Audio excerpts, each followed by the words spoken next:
မင်္ဂလာပါကျွန်တော်ခုချက်ပြမှာကတော့ဘူးကိုကြီးရေပွဲဟင်းရေပဲဖြစ်ပါတယ်အဓိကပါဝင်ပစ္စည်းတွေအနေနဲ့ကတော့မုံရင်းပြူဖယုံတခွားသွတ်တုံမိတ်အကြီးကျက်သွန်နီအကြီးမုံလာဥအဖြူမုံလာဥအနီနဲ့ပဲပြားအမိုးငရုတ်တီးပဲပင်ပေါက်ကိုရီးယားပဲကြဆန်ခွက်သားနဲ့ငယ်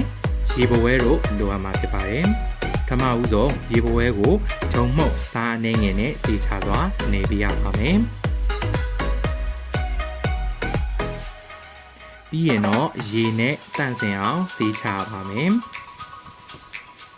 တန့်စင်ပြီးသားရေပွဲကိုတော့ပါဇက်မျက်စိခေါင်းထဲကအညီအကြီးတွေကိုဖယ်ထုတ်ပြီးတော့အရန်တင်ထားတာမှဖြစ်ပါတယ်ဘူးကိုကြီးကိုတော့ကျွန်တော်ကမဲသားစားဝတ်သားကိုသုံးပါမယ်ဝတ်သားတွေကိုထောင်းထားတဲ့စက်သွန်မျိုးအနေငယ်တကြားအနေငယ်ကိုရီးယားပဲငံပြားရေငရုတ်ကောင်းမှုအနေငယ်ထည့်ပြီးတော့တမအောင်မွေပြီးနှက်ထားပါမယ်အိုးတွေကိုပဲပင်ပေါက်ကိုဖြန့်ခင်းပါမယ်ပဲပင်ပေါက်ပေါ်ကနေကိုရီးယားပဲကြာဆန်ကိုထပ်ပြီးတော့ဖြန့်ခင်းပြီးမှဖြစ်ပါတယ်ပြီးရင်တော့အသီးအရွက်တွေကိုစားထည့်ပေးပါမယ်မုံလာဥအဖြူကိုထည့်ပါမယ်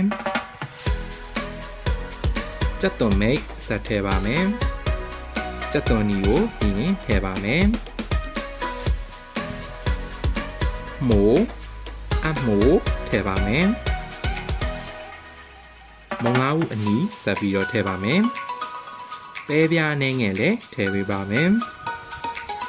ဖယုံတခွားကိုဆက်ထည့်မယ်နောက်ဆုံးအနေနဲ့မုံငင်းဖြူကိုထည့်ပြီးတော့အသီးရွက်တွေကိုနေရာတကျလှလှလေးဖြစ်အောင်ထည့်ထားပါမယ်ခုနကနှက်ထားတဲ့အသားတွေကိုအလယ်မှာအသားအရာပုံပြီးတော့ထည့်ပေးပါမယ်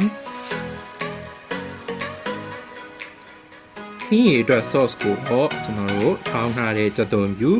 အနှဲငယ်နဲ့ငရုတ်သီးအစိမ်းမုံတခြားစားအနှဲငယ်ကိုရီးယားပဲငံပြားရည်ထည့်ပါမယ်ပြီးရင်နှမ်းစီမွေ fish sauce အနှဲငယ်ရေအနှဲငယ်ထည့်ပြီးတော့အနှစ်ပုံစံဖြစ်လာတဲ့အထိအောင်နှံ့အောင်မွေပေးရမှာဖြစ်ပါတယ်ရလာတဲ့အနှစ်ကိုတော့အစီရီထည့်ထားတဲ့ဟင်းသီးဟင်းရွက်တွေပေါ်လောင်းထည့်ပေးပါမယ်ပြီးရင်ရေကိုအသီးရွက်တွေမြုပ်ယုံထည့်ပါမယ်ဒီနေရာမှာကျွန်တော်ကရိုးရိုးရေတန့်ကိုပဲသုံးထားပေမဲ့အသားပြုတ်ရေအချောက်ရင်းနှီးပြုတ်ရေတို့ကိုသုံးရင်ပိုကောင်းပါတယ်ဒီပြင်းပြင်းနဲ့တည်ပြီးပေါ့ပေါ့ဆူလာပြီဆိုရင်တော့ရေပွဲကိုထည့်ပါမယ်အခုဆိုရင်ကျွန်တော်တို့ရဲ့အမြင်လဲလာပြီးရတာလည်းရှိတဲ့ဘူးကိုကြီးရေပွဲဟင်းရေကိုသုံးဆောင်ရအစင်းလေးရရှိမှာဖြစ်ပါတယ်